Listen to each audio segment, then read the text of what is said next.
I'm Michael Fox, and this is the Prospector News Podcast. And I'm joined today by Kit Mars, the CEO and president of Western Alaska Minerals. This is a new company on my radar, and I'm looking forward to hearing more from Kit. Welcome, Kit. Well, hey, thank you, Michael. It's good to be with you today. Yeah, I first met you. A friend of mine, Laura Stein and Peter McGaw, actually introduced me to you in New York when we were all gathered there for the SME conference.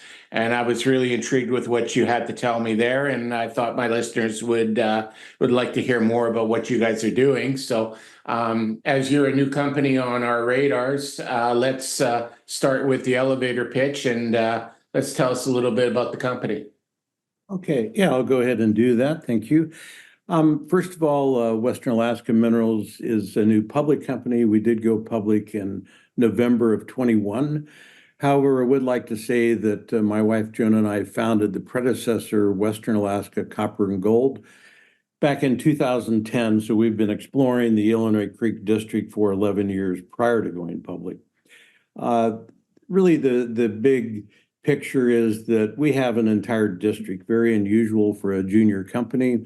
This was a grassroots discovery by Anaconda Copper Company back in 1981.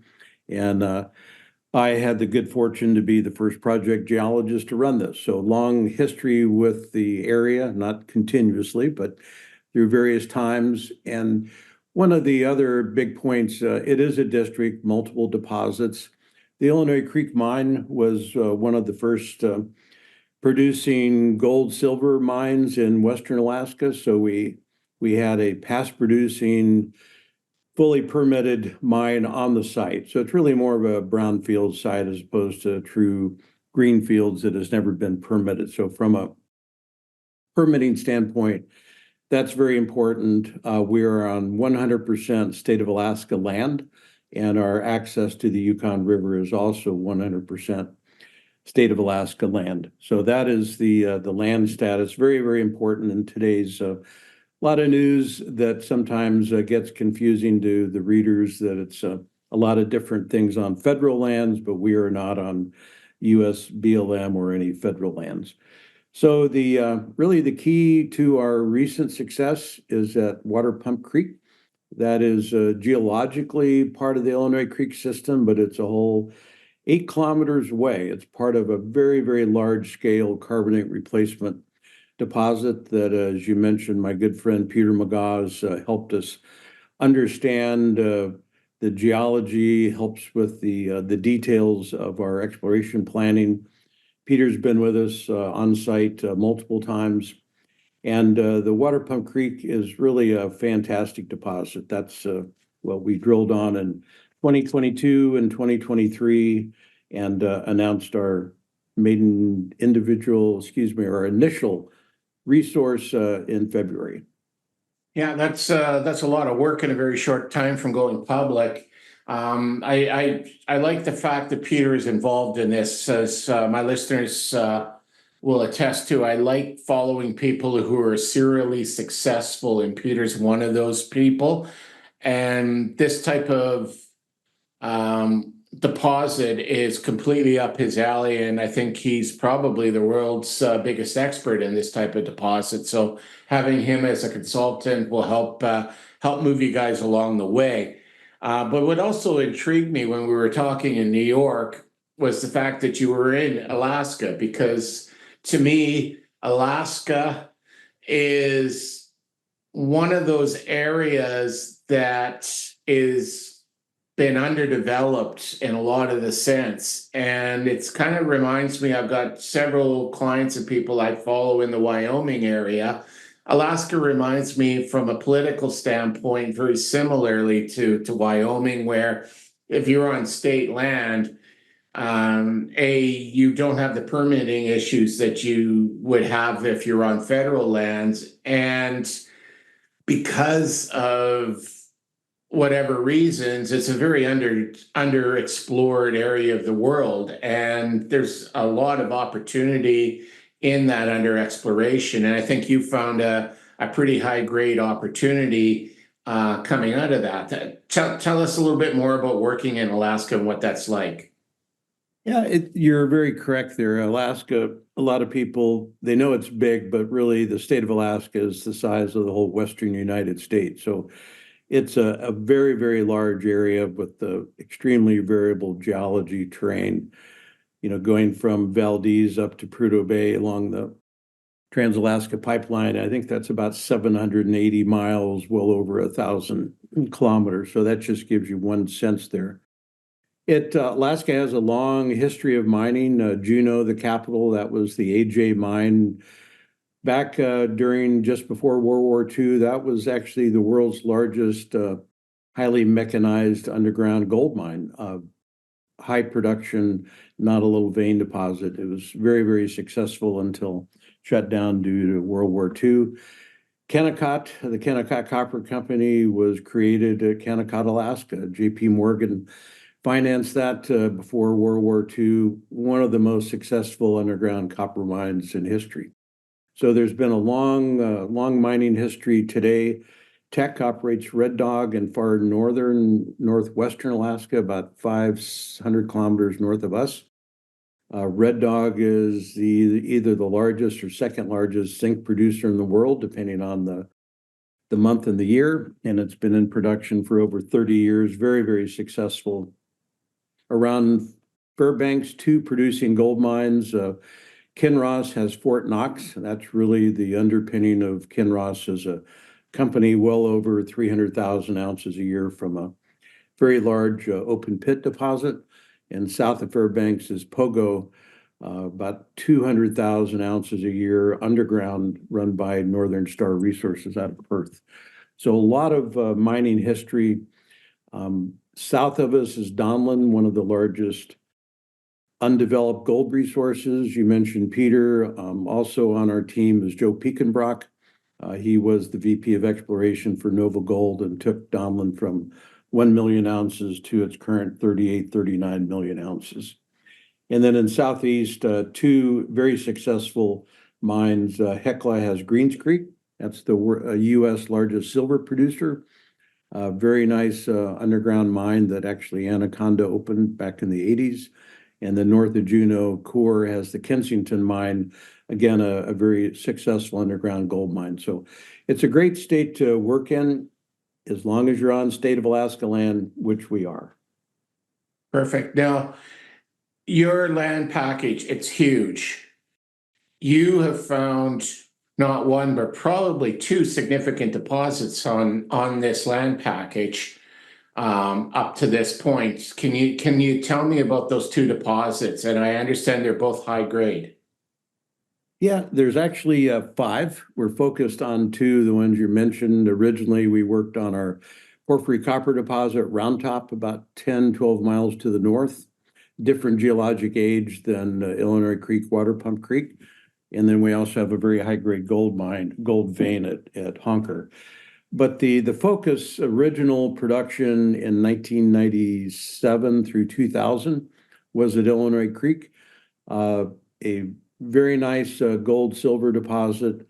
Had the misfortune of going into production at the all-time bottom of the current gold market when gold hit $270 an ounce. Only we produced for about 2 years. The remaining resource is substantial. That was our going public resource, I believe 525,000 ounces combined, mostly indicated, about 80%, 85%, 15% inferred. That was our focus, to re-permit the Illinois Creek mine. And then in 2021, as I mentioned, we drilled into Waterpum Creek, and we shifted our focus there because the extremely high grade just provides a very high margin deposit. This would be underground, high margin, low environmental footprint, and that means easier permitting. I'll just touch on the resource that we announced in February. It's a little under 2.4 million tons, small, but will be growing. But the key is it's 980 grams per ton silver equivalent. And this is polymetallic, so I want to make sure everybody understands it's primarily silver, but a very high zinc component and a high lead component. So we have over 20% combined lead zinc going along with about 9 ounces per ton silver. So very good. This is a large blob of ore mineralization, so it would be good. It's not a narrow vein deposit. This would be mechanized underground mining, long haul stope methods like that. So very exciting, and our goal is to extend that into the south into the LH zone, where we're currently drilling today as we speak. I think I may have mentioned we started drilling June 8th. And then we're jumping back and forth between LH, which is right alongside our airstrip, and the Warm Springs target, which is closer to the past producing Illinois Creek mine. So two targets that we're focused on. The goal this year is to connect and show the connectivity between Illinois Creek, Warm Springs, LH, and the existing resource at Waterpum Creek. So these two deposits, how far apart are they?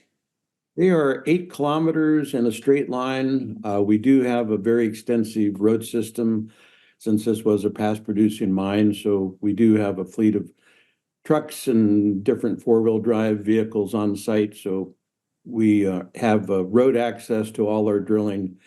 And we have 2 brand new heavy-duty drill rigs we purchased last year. Both of those are in service this year for the first time together.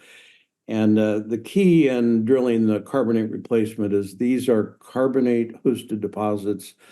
You can have voids and cavities and caverns. So we were able to use drill HQ, which is a large diameter drill core, and that takes us down to well over 300-400 meters. So it's a very good productivity and enables us to get through the tough zones, reduce down if we have to, but we now lose very few drill holes to the drilling conditions, which is very important to fast, efficient drilling. Now, you said it was a 4,000 meter program this year? Yeah, that's correct. It'll be balanced about 50-50 between the LH zone, which is about 2 kilometers south of the Waterpum Creek resource, and the Warm Springs target, which is another 2 kilometers farther west over towards the Illinois Creek mine.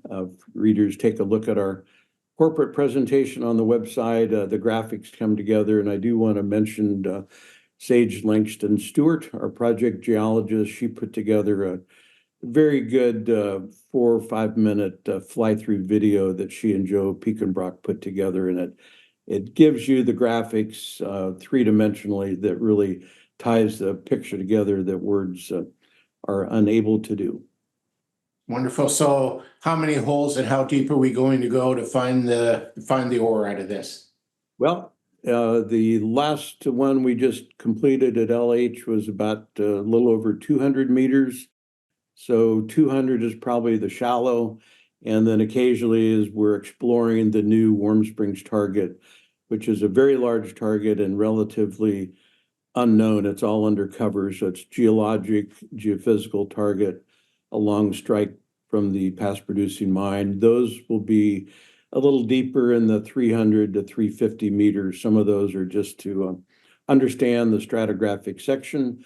Once we hit mineralization, doesn't have to be the big, thick, high-grade intercepts that we hit at Waterpum Creek. We ultimately want to head that way. Then we just follow the trend and see what we discover. So as Peter McGaugh says, we look for complexity geologically, and the drill follows that.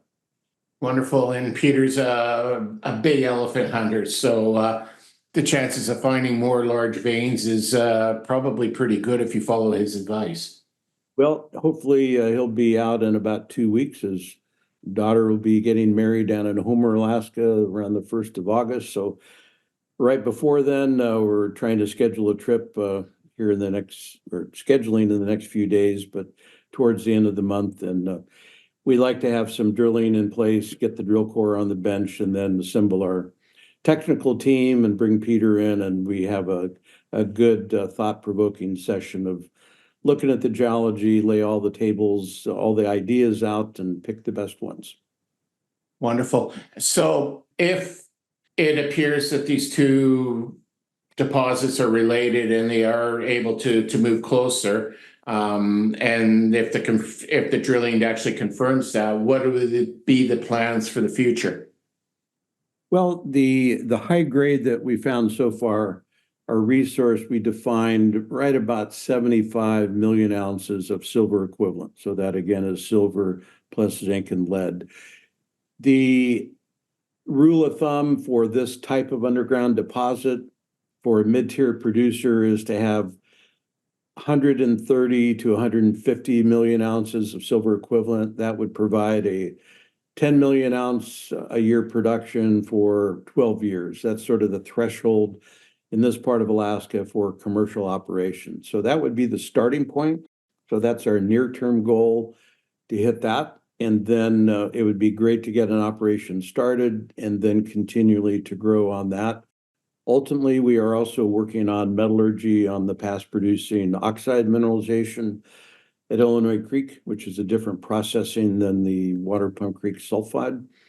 And ultimately, I would envision Waterpum Creek producing a sulfide concentrate or even a direct shipping ore that would head out to market via the Yukon River, and then potentially reinvigorating the past producing Illinois Creek mine and having a much simpler on-site agitated vat that would produce a gold, silver, doré. And the copper grade is very significant. We need to do some metallurgy before we can announce a copper grade, but that's one of the goals here before the end of the year. So a two-prong approach, a lot of good deposits and mineralization. So when you're blessed with the mineral endowment that we have in the Illinois Creek District, I'm very, very encouraged with what we'll find in the future. So without too much of a forward-looking statement, as I was counting on my fingers, I counted the potential of 3 moderate-sized mines on your property. Down the road, that's certainly in the picture, but I don't know how you can describe it. Pretty much forward-looking statements are all forward-looking, so it's hard to say what's there. But when you know you have a past producing deposit, that proves you can permit an operation on this site, and that's really key. We work very closely with the state of Alaska. We've been part of what's called the Large Mine Permit Team that is run by the governor's office. All the major producers in Alaska have gone through the process, and it's, without getting into the details, it allows the company to work directly with the state regulators and get assistance on which areas to permit first, make sure things are streamlined and moving ahead in all the right direction. And we've been part of that program now about 3 years and very happy with it. State of Alaska Fish and Game has been doing our fish habitat studies for 4 or 5 years. We have a lot of baseline work we've already completed. So we're very pleased with that part of the project. Yeah, you're ticking a lot of boxes for me, and quite frankly, I'm really happy we got introduced to each other in New York. I'm excited to follow this story as it progresses over the next few years. If people want to follow that story, Kit, how would they follow the company? First of all, you can take a look at our website at westernalaskaminerals.com. Vanessa Bogart is our corporate communications director. I believe her email is on most of the news releases and certainly on the website. Contact Vanessa. She can put you on our mailing list. We'll send out a little more information more frequently than the formal news releases. And that's the way to get started. And we certainly welcome your listeners to join us as shareholders as we move the project forward. Absolutely. It's been a pleasure. And as I say, I look forward to following this story. Until next time we get a chance to talk, take care. Okay, thank you, and look forward to another interview with you, Michael.